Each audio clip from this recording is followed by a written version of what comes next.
अस्सलाम वालेकुम and welcome back. इस वीडियो में हम डिस्कस करेंगे कुछ इंपॉर्टेंट टर्मिनोलॉजीज़ के हवाले से which is specific to bidding.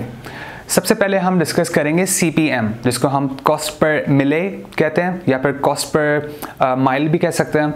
इसको हम कॉस्ट पर 1000 इम्प्रेशंस भी कहते हैं। ठीक है, यूजली जो ये ट्रेडिशनल वे ऑफ एडवर्टाइजिंग है, जैसे TV शोज़ जो होते हैं, ठीक है, जिसमें एक कोई प्रोग्राम होता है, उसमें आपको पता होता है कि भाई इतने व्यूअरशिप हमें मिलनी है, तो उस हिसाब से वो आपसे चार्ज करते हैं टीवी पे। इसी तरह जब आप रोड पे जो बिलबोर्ड्स देखते हैं, उनको पता होता है कि भाई रोज़ाना की बेसिस पे कितना ट्रैफिक जाना है, कितनी आई बॉल्स आप कैच करते हो, उस हिसाब से वो आपको चार्ज करते हैं। तो इसी तरह यहाँ पे गूगल एड्स के अंदर भी एक कॉन्सेप्ट है, लेकिन उसको हम सर्च एड्स में यूजली यूज़ नहीं करते। हम इसको डिस्प्ले एड्स में हम बिल्कुल यूज़ कर सकते हैं कि 1000 इम्प्रेशंस पे आपको गूगल एक फ़िक्स अमाउंट चार्ज करता है, लेकिन उसकी आपको एटलीस्ट एज ऑफ नाउ इसकी फ़िक्र करने की ज़रूरत नहीं है, क्योंकि सर्च एड्स की हम बात कर रहे हैं। सर्च एड्स में वी डोंट यूज़ CPM, लेकिन इट्स एन इम्पॉर्टेंट टर्मिनोलॉजी, आपको इसके बारे में मालूम होना चाहिए। ठीक है, next we have cost per click, CPC।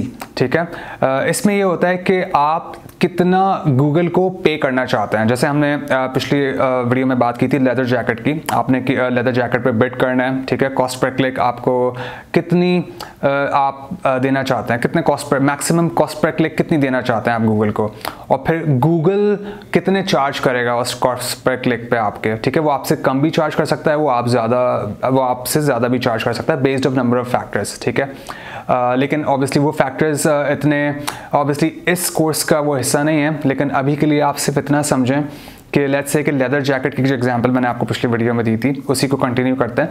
Leather jacket पे आपने बिड करा, ठीक है, मैक्सिमम CPC आपने गूगल को कमांड दी कि भाई मैं $1 पे करूँगा अगर कोई मेरे ऐड पे क्लिक करता है।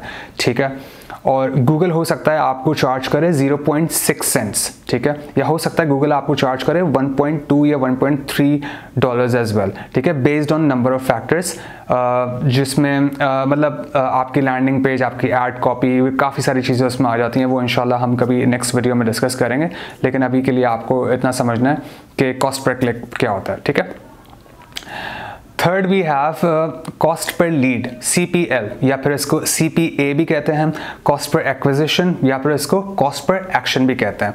ठीक है, और यूजली इसको कॉस्ट पर कन्वर्जन भी कहते हैं। सही है, कन्वर्जन्स क्या हो सकती हैं? कन्वर्जन्स के आपके वेबसाइट पे लीड्स जो आ रही हैं वो आपकी कन्वर्जन्स हैं, उसकी कॉस्ट पर कन्वर्जन क्या है, उसकी CPC क्या है, आपकी वेबसाइट पे आपके ऐड से, आपकी वेबसाइट से आपको कॉल्स कितनी आ रही हैं, ये भी एक कन्वर्जन है। तो उसकी कॉस्ट पर लीड क्या है, या फिर उसकी कॉस्ट पर एक्विजिशन क्या है, या फिर उसकी कॉस्ट पर एक्शन क्या है। फॉर एग्जांपल लेट्स से कि आपकी जो एवरेज CPC है, या आपकी जो एवरेज कॉस्ट पर क्लिक है, वो $1 है।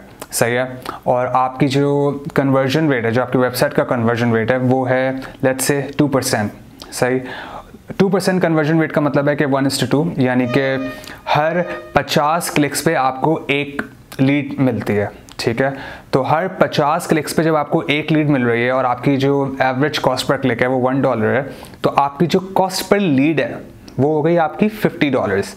ठीक है, आप समझते हैं कि यार कॉस्ट पर लीड जो मेरी है $50, वो ज़रा थोड़ी सी एक्सपेंसिव है।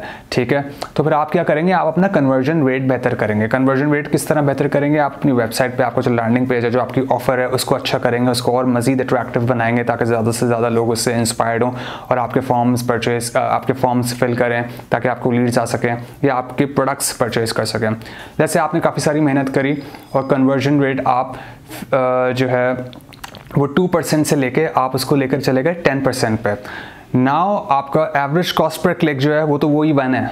ठीक है, लेकिन अब आपका कन्वर्जन रेट क्योंकि 10% हो गया, तो इसका मतलब ये है कि हर 10 क्लिक्स के बाद आपको एक कन्वर्जन मिल रही है। सही है, तो आपकी जो कॉस्ट पर लीड हो गई वो हो गई आपकी $10। ठीक है, तो ऑब्वियसली जब जहाँ $50 की कॉस्ट पर लीड थी और अब आपकी 10 की कॉस्ट पर लीड है, तो obviously you will be profitable. सही है, नेक्स्ट जो हमारे पास टर्मिनोलॉजी है वो है ROAS, यानी कि ROAS। ये यूजली जो हमारे ई-कॉमर्स बिजनेसेस होते हैं उसमें यूटिलाइज होती है, उसमें यूज़ होती है ये, जिसमें इसका कॉन्सेप्ट ये है कि टोटल जो आप रेवेन्यू जनरेट करा है आपने, उसको आप डिवाइड कर देते हैं जो कॉस्ट ऑफ सेल आई है। ठीक है, यानी कि जो कॉस्ट लगी है उस सेल को लाने में, उससे आप इसको डिवाइड कर देते हैं। यानी कि simply revenue divided by cost, सही है। और इसकी एग्जांपल अगर मैंने आपको देना चाहूँ तो फॉर एग्जांपल कि आपने अपने गूगल एड्स में $100 स्पेंड करे और आपको $500 का रेवेन्यू होता है, तो सिंपली आप $500 को डिवाइड बाय 100 कर देंगे, तो जो आंसर आएगा, मतलब लेट्स से 5 इसका आंसर आया, तो 5x इज़ योर रेवेन्यू, ठीक है। इसी तरह $1000 अगर आप स्पेंड करते हैं गूगल के अंदर और आपको 7800 का फ़ायदा हो जाता है, तो आपका ROAS जो होगा वो होगा 7.8x, ठीक है। और गूगल एड्स के डैशबोर्ड में इसको conversion value divided by cost के मैट्रिक्स से पहचाना जाता है। गूगल इसको conversion value divided by cost का जो एक मैट्रिक होता है वो बेसिकली आपका ROAS है, हम उसको ROAS कहते हैं, गूगल इसको conversion value divided by cost के तौर पे देखता है। तो आई होप आपको ये वीडियो समझ में आई है। इसमें अगेन मैं दोबारा CPC पे फोकस करना चाहूँगा कि CPC बेसिकली वो एक एलिमेंट है जो आपके कंट्रोल में होता है और वो इम्पैक्ट करता है आपके दूसरे एलिमेंट को, जैसे कि कॉस्ट पर लीड है और जैसे आपका ROAS है। तो आई होप आपको ये वीडियो समझ में आई हो, आपको ये टर्मिनोलॉजी समझ में आई हो। अगर आपका कोई क्वेश्चन हैं तो do let me know in the comment section and इंशाल्लाह I will see you in the next video. Thank you.